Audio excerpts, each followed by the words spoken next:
Most people believe success is about effort. Work harder, be disciplined, do the right things. Ray Dalio once believed that too, and that belief almost destroyed him. Not because he lacked intelligence, not because he lacked ambition, but because effort alone means nothing inside a system you don't understand. In 1982, Ray Dalio was confident, very confident. He believed the global economy was heading into a deep depression. He believed Mexico would default. He believed markets were about to collapse, and he positioned himself aggressively. He was wrong.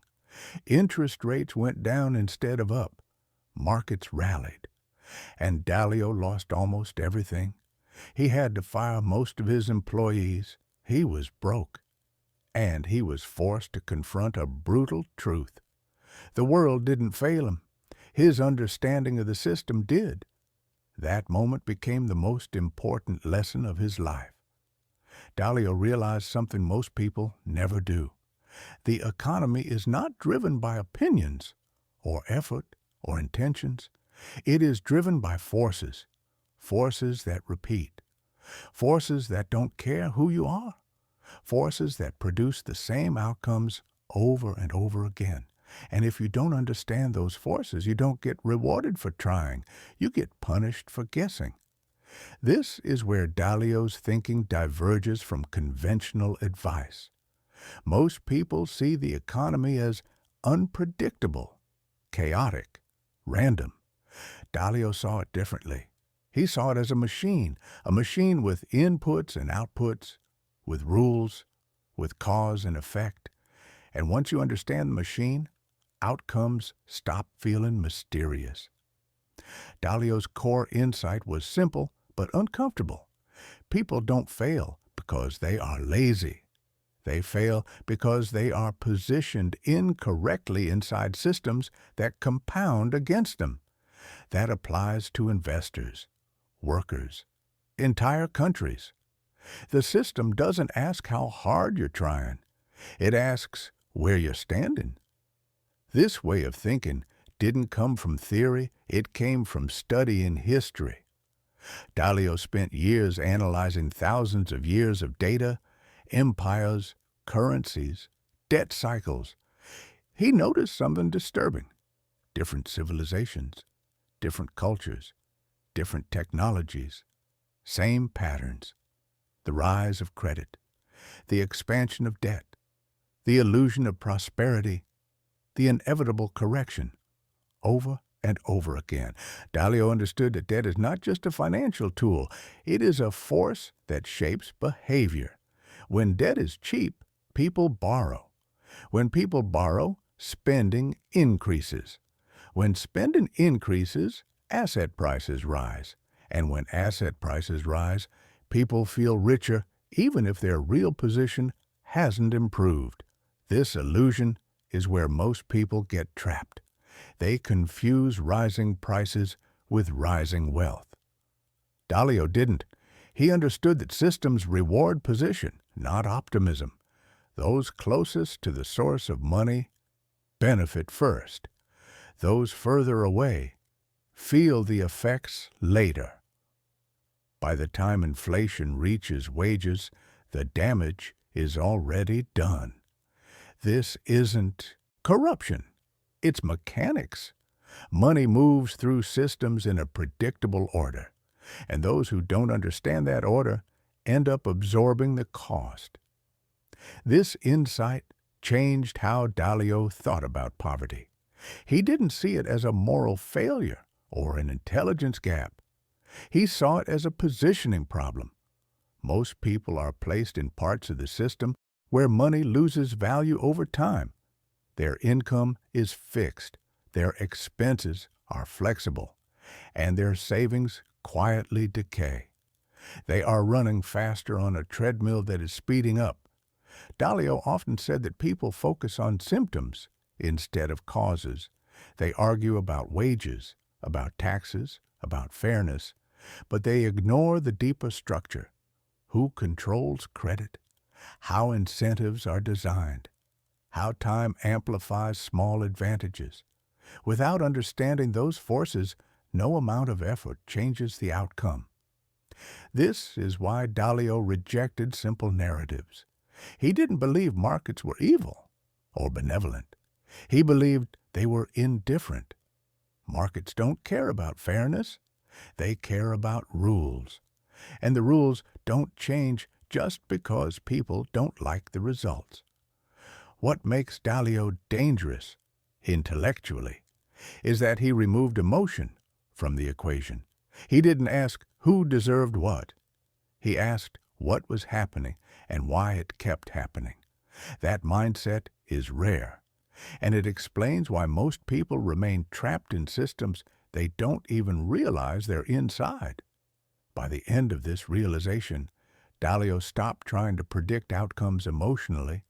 Instead, he focused on probabilities, on positioning, on survival, on understanding how cycles unfold. This is where his thinking becomes relevant far beyond investing, because the same forces that shape markets shape careers, societies, and personal outcomes. At this point, the shift should be clear. Dalio didn't become successful by working harder than everyone else. He became successful by understanding the machine that most people never see. And once you understand that machine, you stop blaming individuals and start analyzing systems. In the next section, we'll break down the core of Dalio's framework, not as finance, not as theory, but as a system that explains why most people stay poor even while doing everything they were told was right. This is where incentives, debt, and time come together, and where the system reveals itself fully. To understand Ray Dalio's framework, you need to let go of one idea, that the economy is complex. Dalio never believed that. He believed the economy is simple, but not obvious. Simple machines can still produce very complicated outcomes. The human body is simple. So is gravity. The economy works the same way.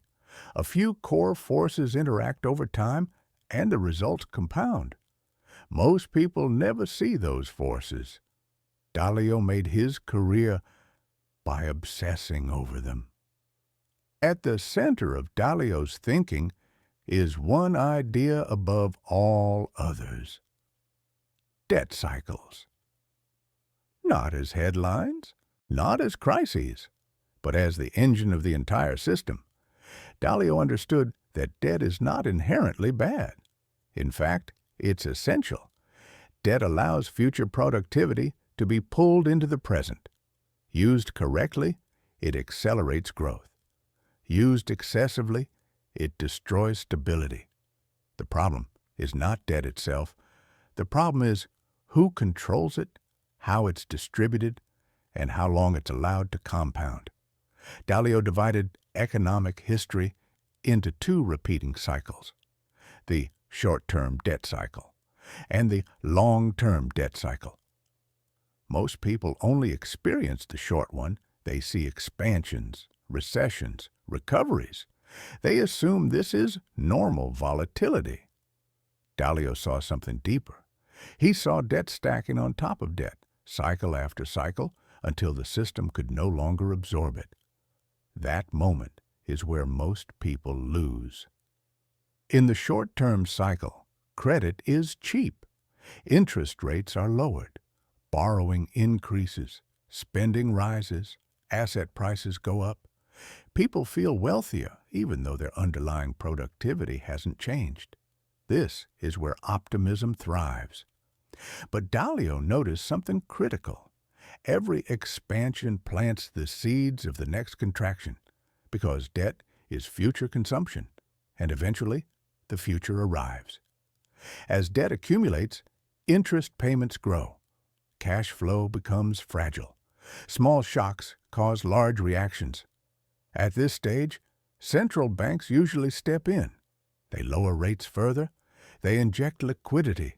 And for a while it works. Markets stabilize. People relax. But the system is becoming dependent, like a body that needs larger doses of medicine just to function normally. Dalio realized that once interest rates approach zero, the system enters a dangerous phase. Monetary policy stops working. You can't stimulate borrowing when no one wants more debt. This is where most people get confused. They expect the old tools to fix a new problem. They don't. And that's when the Pahua long-term debt cycle asserts itself. In the long-term cycle, debt levels are too high relative to income. Growth slows. Inequality widens. Those who own assets survive. Those who rely on income fall behind.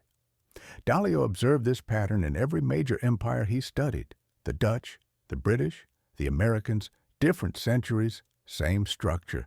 Debt rises faster than productivity. Money is created to fill the gap. Currencies weaken. Social tension increases. History doesn't repeat. It rhymes. This is where Dalio's thinking connects directly to poverty. When central banks create money, it doesn't enter the system evenly. It flows first to financial institutions, then to asset owners, only later to wages.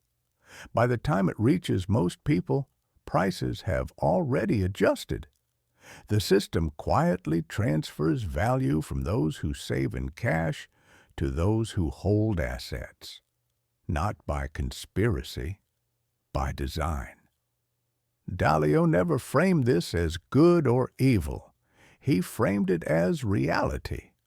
Systems behave according to incentives. If money creation inflates asset prices, those closest to assets benefit.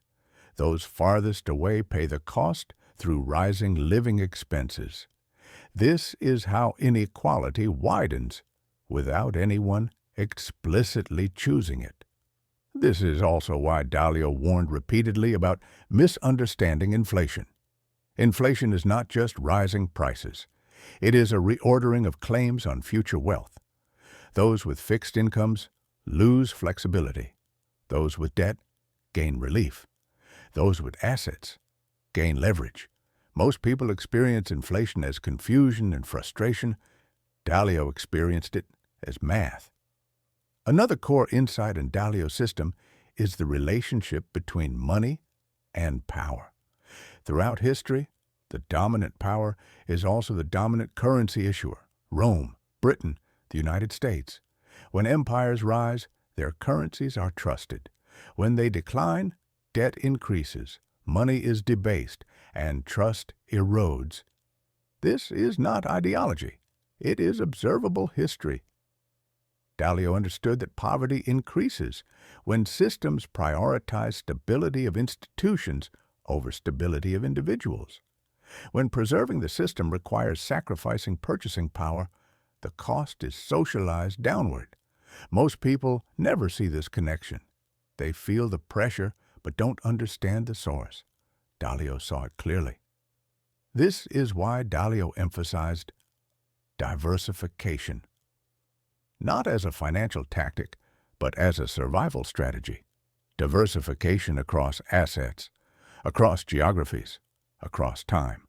Because no system lasts forever, and no cycle remains favorable indefinitely, those who assume permanence are always the most exposed. At this point, the system should feel heavy, not because it's unfair, but because it's indifferent. Dalio never promised escape. He promised understanding. And understanding changes posture. It changes how you relate to risk, to time, to debt. It moves you from reacting to positioning. In the final section, we'll translate Dalio's framework into real-world behavior, not investment advice, but a way of thinking that dramatically reduces your vulnerability to these cycles. Because the goal is not prediction. It's survival through cycles most people don't even know exist. By this point, Ray Dalio's worldview should be clear, not optimistic, not pessimistic, realistic. Dalio never believed the goal was to beat the system. He believed the goal was to not be crushed by it. That single distinction explains most of his advice, and it explains why most people misinterpret his work. Dalio often said that the biggest mistake people make is focusing on returns instead of risk. That sounds obvious, almost boring, but almost no one actually behaves that way. Most people ask, "How much can I make?" Dalio asked, "What could permanently damage my position?" That question changes everything, because in systems that compound, ruin matters more than upside. One irreversible mistake erases decades of correct behavior, and the system is unforgiving to those who ignore that fact. This is why Dalio emphasized survivability before growth, before optimization, before ambition, survival. He understood that you don't get rewarded for being right once. You get rewarded for staying in the game long enough for probabilities to work in your favor. Most people never reach that point, not because they lack talent, but because they expose themselves to risks they don't understand.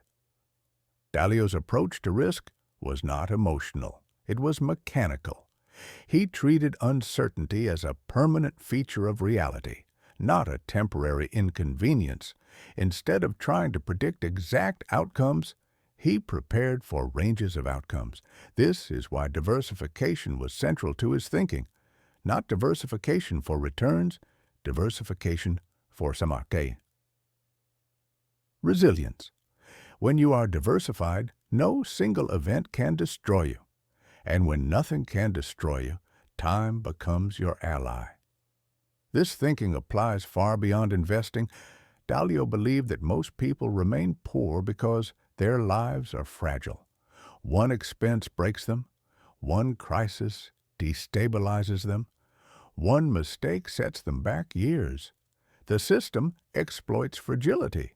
It doesn't need to trap people forcefully. It lets exposure do the work. Those with no margin are forced into short-term decisions. And short-term decisions are where the system extracts the highest cost. Dalio's solution was not heroism. It was margin of safety. He advocated building buffers before chasing upside, cash buffers, skill buffers, psychological buffers, because buffers buy time. And time is the most valuable asset in any compounding system. Most people treat time as something to be spent. Dalio treated it as something to be protected. Another key difference in Dalio's mindset was his relationship with pain. He famously said, "Pain plus reflection equals progress." That wasn't motivational language. It was a systems insight. Pain is feedback. Systems constantly give feedback. Markets, careers, life. Most people respond to pain by avoiding it. Dalio responded by analyzing it. What failed? Why did it fail? What rule did I violate? This is how his principles were built, not from success, from near collapse. Dalio also understood something most people resist. The system doesn't reward fairness. It rewards adaptation. Complaining about the rules does not change the rules. Ignoring the rules does not protect you from them. The only leverage you have is understanding how the system works and positioning yourself accordingly. That is not cynicism. That is maturity. This is why Dalio constantly studied history, not out of nostalgia, but out of humility. He believed that if something happened many times before, it could happen again. Empires collapse. Currencies lose trust. Debt restructures itself violently or quietly. Those who assume this time is different are always the most exposed. Those who assume cycles exist build lives that can endure them. At a personal level, Dalio's thinking leads to a very different posture. You stop chasing appearances. You stop comparing timelines. You stop optimizing for short-term validation. Instead, you ask, am I resilient? Am I diversified? Am I positioned for multiple futures? Those questions don't feel exciting, but they quietly change outcomes.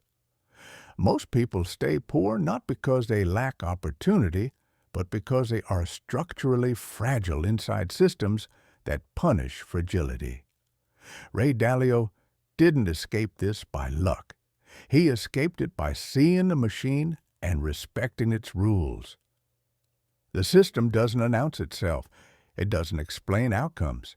It simply compounds decisions until results become undeniable.